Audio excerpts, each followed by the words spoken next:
বেশধারী, দাড়ি টুপি জুব্বা পাগড়ি পরিধানকারী কিছু বাতিল মহল আছে, যারা মা বোনরা সহ যখন আমরা আনন্দ র্যালিতে বের হই তখন তাদের পক্ষ থেকে কটূক্তি আসে।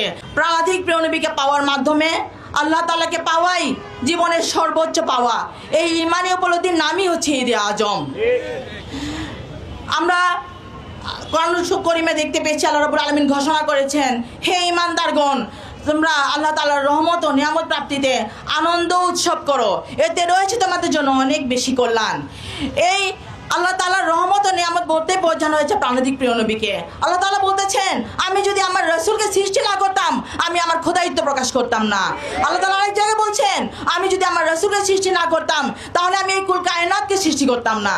তাহলে আমার জীবনের সৃষ্টি, আমার মা বাবার জীবনের সৃষ্টি, এই দুনিয়ার সৃষ্টি, জান্নাত জাহান্নামের সৃষ্টি, সমগ্র কিছু সৃষ্টির মূল উৎস, সকল ঈদের উৎস ঈদে আজম, সকল আনন্দের মূল আনন্দ ঈদে আজম, সকল পাওয়ার উৎস পাওয়া ঈদে আজম। তাই আমাদেরকে প্রাণাধিক প্রিয় নবীর শুভাগমনকে ঈদে আজম হিসাবে উদযাপন করতে হবে।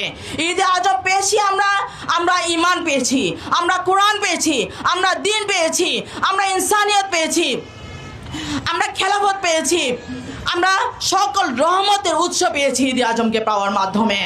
তাই প্রিয় ভাই ও বোনেরা, আমরা দেখতে পাবো 12 রবিউল আউয়াল আসলে প্রাণাধিক প্রিয় নবীর শুভাগমনে আনন্দ র্যালি পুরো বিশ্বব্যাপী পুরো মুসলিম জনতা পালন করে।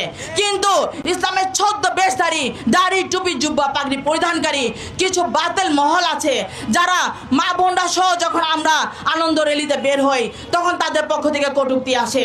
তারা কি কোরআনুল কারীমে আয়াতকে কি অস্বীকার করতে পারবে, যেখানে আল্লাহ রাব্বুল আলামিন ঘোষণা করেছেন যে তোমরা আল্লাহর রহমত ও নিয়ামত প্রাপ্তিতে একসাথে আনন্দ উৎসব করো। প্রিয় নবীকে পাওয়ার আনন্দ আমরা ভাই বোন সবাইকে সম্মিলিতভাবে করতে হবে।